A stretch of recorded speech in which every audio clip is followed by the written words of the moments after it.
What's going on, everybody? This is Eric from Magic the Blathering, where I blather on about Magic and pretend like I know how to play when I actually don't.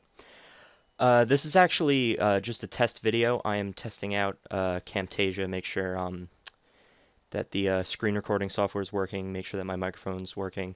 But I figured I might as well just record a match, so I'm going to play some Pauper. So this is my Pauper deck. You might not have seen a build like this before. It's a Splinter Twin. This is Pauper Splinter Twin. Basically, we have Pestermite here, and then we've got a Splinter Twin right here. So yeah, you can see how this works. We attempt to resolve Presence of God on Midnight Guard, and then we tap him to make a 1/1 Elf Warrior creature token, which activates this ability, causing him to untap, and then we tap him again and make another one and another one until we have a whole bunch, 100,000, and then we attack the opponent to death.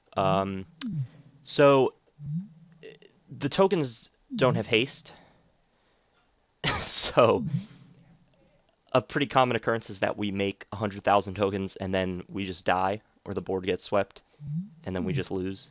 Sometimes we have to go infinite multiple times in a match just to win.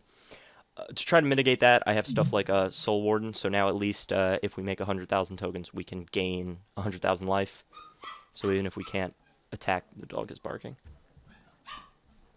So even if we can't attack the opponent to death right away, we can gain 100,000 life and kind of put the game out of reach for them.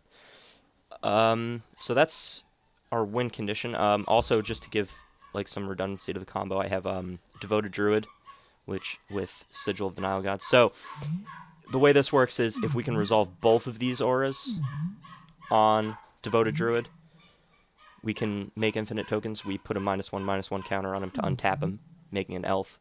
But each elf gives him +1/+1, so we can untap him as many times as we want, make a bunch of elves. Same thing, gain a bunch of life, attack the opponent to death, hopefully. Or the board gets swept, and then we just snap concede. And it's also, the mana ramp is good. We can go off a turn sooner, hopefully, if we have a Devoted Druid in play. Sigil of the Nine Gods also cycles for green and a white, so we can cycle this to look for combo pieces. And then we just have stuff to protect our combo, like Shelter gives a creature protection. So if we need to dodge a lightning bolt or something, we can just give a protection from red, and it also draws us a card. So if we don't need to protect the combo, we can, cycle to look for more combo pieces. Journey to Nowhere to, just to exile something. If we have a problematic creature, something we can't deal with, something that's attacking us to death, we can just exile it. I'm also running Ephemeral Shields. I've been really happy with this because we want to kind of combo off quickly, and this lets us protect our combo even if we're tapped out, which is nice. Commune with Nature. Look at the top 5 cards of your library. You reveal a creature and put it into your hand. So this just helps us find Midnight Guard or Devoted Druid, depending on how we want to combo off. Can also help us find a Soul Warden if we want to gain a bunch of life. And then I'm also running Oromancer, which returns an enchantment from my graveyard to my hand, obviously, if Presence of God ends up in the bin somehow. Sometimes, like, if you want to cycle Sigil, play this, bring back Sigil, cycle it again. That's a play that you can make. And then I'm also running Heliod's Pilgrim. When it enters, search your library for an aura, so we can use this to search up Presence. At the very least, we can use this to search up Sigil and then cycle it. So I've had marginal success with the deck in the past. The worst matchups are Mono Black. Crypt Rats is a huge problem for the deck. Crypt Rats is like basically unbeatable. Crypt Rats has an activated ability. It's a pay X colorless mana, and it deals X damage to each creature. So for 1 mana, it just it wipes out all of our tokens, and then for 3 mana, it kills our Midnight Guard too. So Crypt Rats is a pretty big problem for the deck. I haven't talked about the sideboard.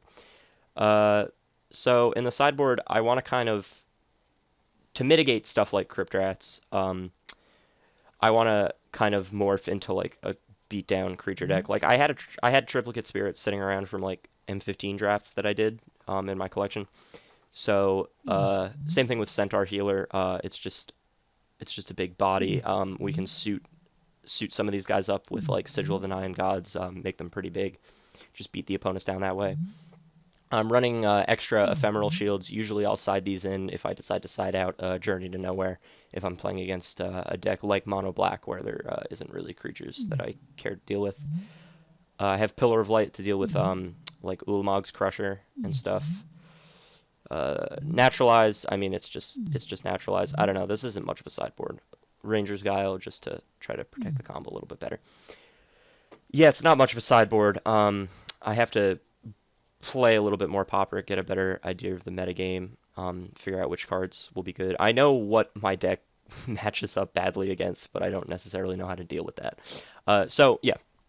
Like I was saying before, I've had marginal success with the deck in the past, but our worst matchups are Mono Black, obviously, and the other worst matchup is probably Delver, and the problem with that is Treasure Cruise.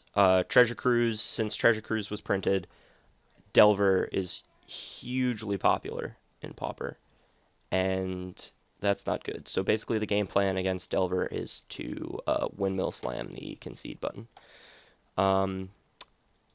But, you know, we'll see. I'm just going to play one match, so we'll see what we get matched up against, and we'll see what the deck can do. It's a lot of fun.